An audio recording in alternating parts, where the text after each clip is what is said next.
Hello à tous, j'espère que vous allez bien.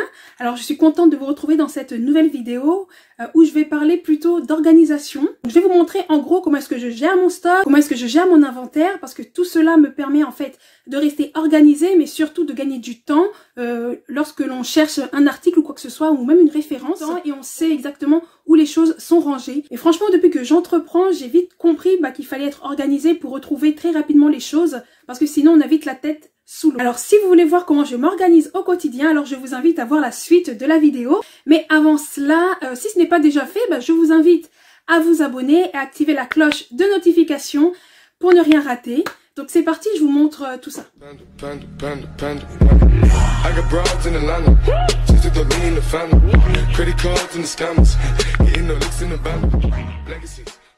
Donc là, comme vous pouvez le voir, c'est mon poste de travail. J'ai plusieurs organisateurs. Ici, j'ai des colonnes en plastique. Là, juste en haut. Ici également. Voilà, donc en fait, je l'utilise pour stocker tout ce dont j'ai besoin pour ma boutique en ligne. Donc voilà, j'ai à peu près une quinzaine de références dans la boutique en ligne. Et du coup, forcément, il y a tout qui ne rentre pas dans les petites boîtes. J'ai également des grosses boîtes où je mets tout mon stock aussi. Et dès que là, ça se vide, à ce moment-là, je commence à remplir ces petites boîtes, quoi. Voyez. Voilà, donc là, j'ai mon imprimante thermique. Donc, je vous la présente plus, vous la connaissez. Donc, j'ai mon ordinateur, j'ai la balance, le pèse-colis, j'ai quelques stylos, etc. C'est vraiment ici que je travaille. Là, en bas, il y a mon imprimante classique avec l'organisateur. Donc, là où il y a en gros, toute ma compta, quoi. Donc vous voyez, j'ai un petit trieur où franchement il y a toutes mes factures, les commandes, les recettes, les dépenses, tout ce qui concerne la douane, l'administratif, numéro SIRET, etc. Les banques, les assurances, les partenariats, le catalogue. Voilà, donc en gros, je m'organise comme ça. Tous les documents, je les laisse ici, on ne sait jamais s'il faut des preuves ou quoi que ce soit. Donc j'ai tout ici. Dans ce deuxième tiroir, j'ai mon petit agenda ici, recettes, dépenses. Au début, quand j'ai commencé, je faisais tout à la main. Et maintenant, je le fais avec un petit logiciel qui est beaucoup plus simple. Je vous le présenterai sûrement un jour. Et c'est vrai que c'est beaucoup mieux que de tout écrire à la main. Là, j'ai encore deux cartons à traiter que je vais faire tout à l'heure. Donc, il y a certains bacs qui sont réservés à mes fournitures en ce qui concerne mes emballages, mes articles de marketing, tout ce qui est rouleaux, stickers, les cartes de visite. Voilà, donc ici, je range mes cartes de remerciement, les stickers, en gros tout ce qui touche au marketing, à l'emballage. J'ai également des petites pochettes comme ça que j'achète en grande surface. En fait, ces pochettes là, je mets tout simplement les reçus une fois que j'ai déposé mes colis à la poste. Généralement, on a des reçus.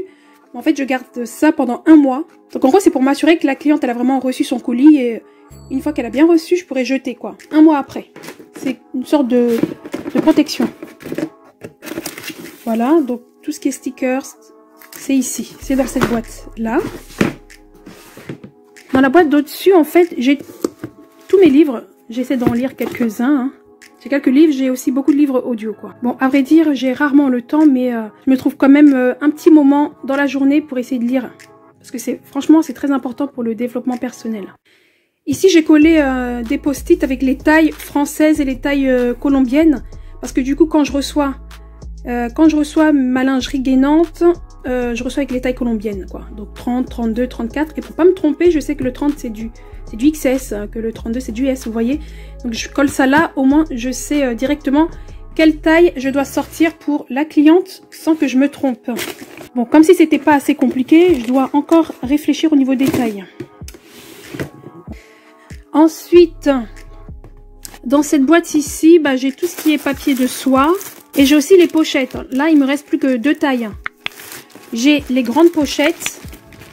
Voilà, quand j'envoie les grands articles. Quand j'envoie les grosses commandes plutôt. Donc, je mets là-dedans. C'est une taille... il me semble que c'est une taille 38-52. 38-52. J'ai également la taille... ça, c'est moyen. Et là, c'est 38-45. 38-45. C'est moyen. Voilà. J'ai également du papier bulle pour protéger les articles lors du transport. tout est à peu près doré et noir. Ce sont les couleurs de l'entreprise. Donc dans ce bac là, je vais ranger tous mes éminceurs ici, cure 14 jours. Et là je vais ranger tous mes éminceurs, cure 28 jours. Ici, voilà. Ensuite, j'ai des références un peu partout. Ce que je vous conseille, c'est d'acheter des petites étiquettes comme ça, que vous pourrez coller en fait sur chaque boîte. Au moins vous pourrez vous y retrouver. C'est beaucoup plus simple. Donc là, je viens de recevoir 2 retours clients. En fait, c'est pour des échanges. Donc généralement, bon, je les pose là et puis je vais les traiter un peu plus tard. Donc là, ça c'est ce que j'ai reçu, que je vais ranger. Alors, donc j'ai reçu ces petites pochettes plastifiées. C'est pour coller sur le colis en fait et mettre les documents. C'est plus pour mes documents douaniers quoi. Voilà, donc je mets tous les documents à l'intérieur. Du coup que je vais ranger, je pose ça ici. Ensuite, là c'est la grande nouveauté. J'ai reçu il n'y a pas longtemps. Alors, donc là ce sont mes pochettes en suédine. C'est une sorte de velours.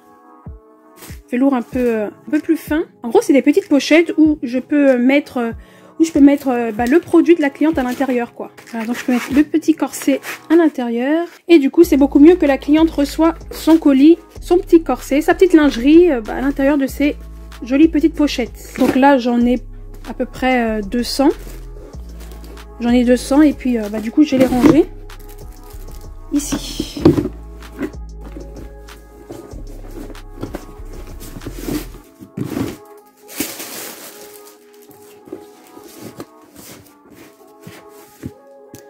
Et comme en fait j'ai des petits bacs, forcément ça va pas... En fait, tout ne va pas rentrer. Donc du coup, les paquets je vais les laisser sur le côté et puis au fur et à mesure je rangerai quoi. On me demande souvent où est-ce que je personnalise tout ce qui est pochette, emballage, sac, etc. Comme je vous l'ai dit dans une précédente vidéo, moi tout ce qui est emballage, je cherche les fournisseurs sur Alibaba et du coup je leur donne mon logo et puis on essaie un peu de s'arranger quoi. Voilà. Donc n'oubliez pas que sur Alibaba tout se négocie. Donc franchement c'est pas compliqué. Bon ça demande des heures de recherche. Ça demande des heures et des heures de recherche, mais une fois que vous avez trouvé, vous gardez le même fournisseur quoi. Et donc là, je range le tout dernier carton qui me restait. Donc là, comme je peux le voir ici, crème caféine et papier osmotique. Donc c'est ici que je range tout ça.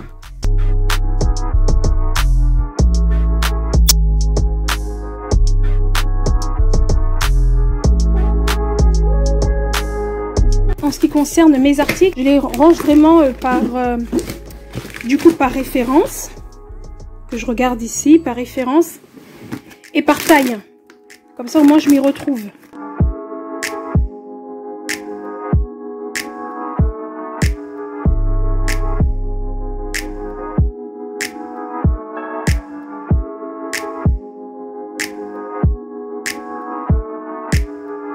Voilà, du coup, j'ai rangé tout ce que je venais de recevoir. Voilà, donc c'est à peu près comme ça que je m'organise au quotidien. Voilà les gars, cette vidéo touche à sa fin. J'espère qu'elle vous aura plu. J'espère qu'elle vous donnera quelques idées au niveau de votre organisation. Et puis vous verrez que c'est beaucoup plus simple à référencer les articles, à trouver les références, etc. Donc on se retrouve très prochainement pour une nouvelle vidéo. D'ici là, portez-vous bien. Très bientôt. Ciao.